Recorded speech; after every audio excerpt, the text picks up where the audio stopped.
fazer o seguinte, a gente vai com esse Campeonato Brasileiro primeiro, tivemos essa partida adiantada aí nesse meio de semana, e aí depois a gente vai para essa Copa do Brasil, que tem bastante jogo. Muito bom jogo. Bom jogo?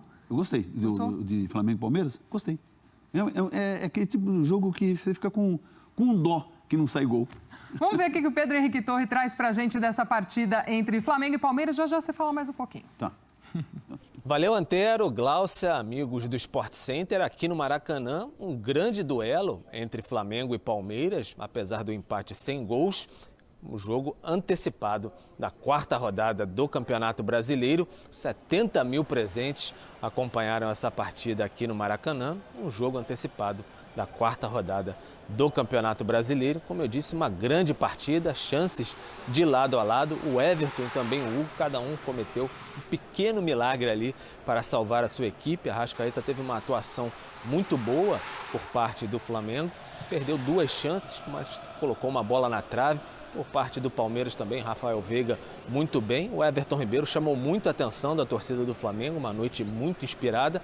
Depois da partida, tanto rubro-negros quanto palmeirenses, eles falaram um pouquinho sobre o que aconteceu aqui no Maracanã, nesse duelo de alto nível. No Flamengo, quando se ganha estamos no céu, quando se perde estamos no inferno. Há muita volatilidade, muito também originado por vocês, na vossa forma de sensacionalista, que vos percebo, porque estou há mais de 30 anos no futebol e sei que muitas vezes acontece exatamente isso. E hoje merecemos ganhar, não aconteceu. Com certeza vamos continuar a ser o mais consistentes, jogo após jogo, para que as vitórias continuem a vir. Há um duelo entre 2 grandes equipas brasileiras, uma que é o Palmeiras e outra que é o Flamengo. E dentro das 2 equipas que têm grandes jogadores. Acho que foi um grande jogo onde as 2 equipas procuraram vencer. A única pena que eu tenho, e apesar de acharem que eu digo que não gosto de sofrer golos, não gosto, mas acho que este era um jogo que tinha que acabar empatado com golos, mas na minha opinião, é só a minha opinião, foi um grande jogo técnica e taticamente que se assistiu hoje aqui neste grande estádio que é o Maracanã. Ficou para trás, né? A gente queria muito vencer por se tratar do brasileiro, a gente poder chegar ali entre os líderes, ficar na frente, e a torcida pode ter certeza que está com o mesmo sentimento da gente, de não ter conseguido vencer essa partida, mas também temos a alegria de poder estar melhorando a cada jogo, saber que foi um jogo melhor do que o jogo passado, e isso nos dá uma sensação boa de que a gente está no caminho certo para conseguir novamente brigar pelos títulos. Mais um grande jogo que a gente fez hoje contra o Palmeiras, lógico que a gente respeitou, né? Mas infelizmente não saiu o gol. Mas a gente está feliz porque a gente fez um grande jogo contra o São Paulo, mais um grande jogo hoje, e os processos, né, e as táticas que o Paulo está passando, graças a Deus está se encaixando. Um jogo de 2 grandes equipes, né, que se conhecem, que realmente têm, né, tido essa rivalidade, porque tem disputado, né, a maioria dos títulos nos últimos anos. Eu acho completamente, né, normal, e eu acho que as 2 equipes se estudaram muito e obviamente ninguém queria perder, então eu acho que jogaram com cuidado, né? Ambas tiveram boas chances de fazer o gol e acho que faltou um pouquinho de eficiência, principalmente do nosso lado.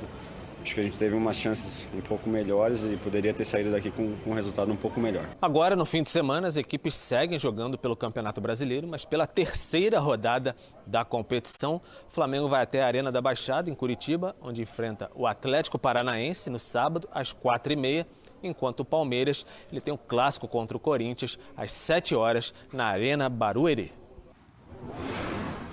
Valeu, Pedro. Na tela aí pra gente, as missões complicadas. Adversários com 3 ou mais confrontos que o Palmeiras de Abel não vence fora de casa. Flamengo e Atlético Mineiro são as 2 principais equipes. Contra o Flamengo foram 4 jogos fora de casa, 2 empates e 2 derrotas no tempo regulamentar. Só 16,7% de aproveitamento. Contra o Atlético Mineiro são 3 jogos com 1 empate e 2 vitórias.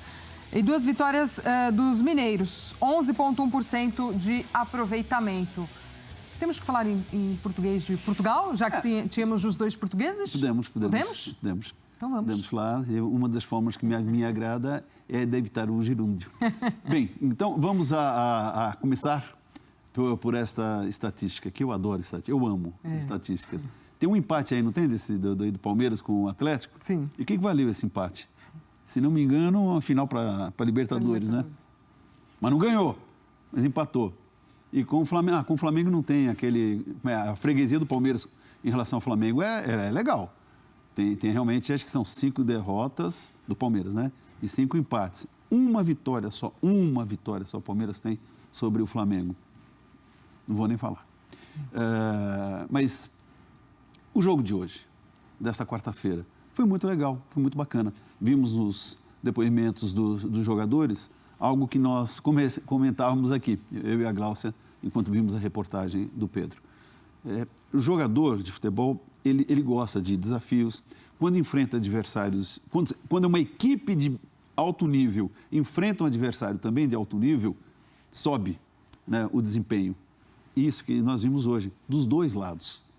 Então, houve dificuldades porque os dois times são bons, porque se conhecem, porque se aplicaram. Nós tivemos, de um lado, um time que era esperado, o time titular, já se sabe qual é o time titular do Palmeiras em momentos importantes, por mais que o Abel possa fazer algum mistério, é esse que começou. Que é o mesmo que começou a final da Libertadores. O Flamengo nem tanto, embora a base seja aquela de 2019, já há mudanças. O Flamengo está numa etapa de transição, de reconstrução. Já começa a ter as digitais do Paulo Souza. Como ele mesmo disse, ele quer isso daí. Que se respeite, venere, admire aquele Flamengo do Jorge Jesus. Mas já foi. É preciso mudar. E é o que ele está fazendo. E começa a ter uma cara. Com o João Gomes, com o Lázaro, hoje jogou o Hugo no gol e foi bem. Quer dizer, há mudanças até de postura da equipe. Né? A forma que ele tem feito jogar com Arão, Davi Luiz, Felipe Luiz, atuando como zagueiros muitas vezes. Enfim, é um Flamengo que cresce e que hoje mostrou a sua força. Sem o Bruno Henrique, para mim, um dos jogadores mais importantes do time, mas infelizmente passa por um período muito instável em termos físicos. Os dois times criaram, os dois times souberam defender-se, os dois times também oscilaram dentro da partida, que é normal. Não dá para manter sempre um ritmo forte de pressão, como tentou o Flamengo uma parte, o Palmeiras outra, ou também de atenção, de marcação. Então, foi uma partida bacana. Foi um 0-0, mas não aquele 0-0 enfadonho, chato, que a gente fica assim, era isso? Nada, foi um jogo legal, foi um jogo bacana, um jogo que mostrou o óbvio, que essas duas equipes são candidatas a protagonistas nas competições de que participam. No Campeonato Brasileiro, na Libertadores e, vamos ver também, na Copa do Brasil. Campanhas parecidas, o Flamengo melhor, né? O Flamengo com 2 empates, uma vitória, o Palmeiras 2 empates, uma derrota. Perder pontos hoje, normal, provavelmente na conta dos dois, tanto do Paulo Souza como do Abel. Acho que não estava na conta do Paulo Souza perder pontos na estreia e do Abel perder em casa na estreia e quase ter perdido também no final de semana contra o Goiás. Mas ainda muito caminho para esses times. Só que o Palmeiras agora tem mais uma parada dura, que é o Corinthians no fim de semana. Mas gostei da partida, foi bem legal.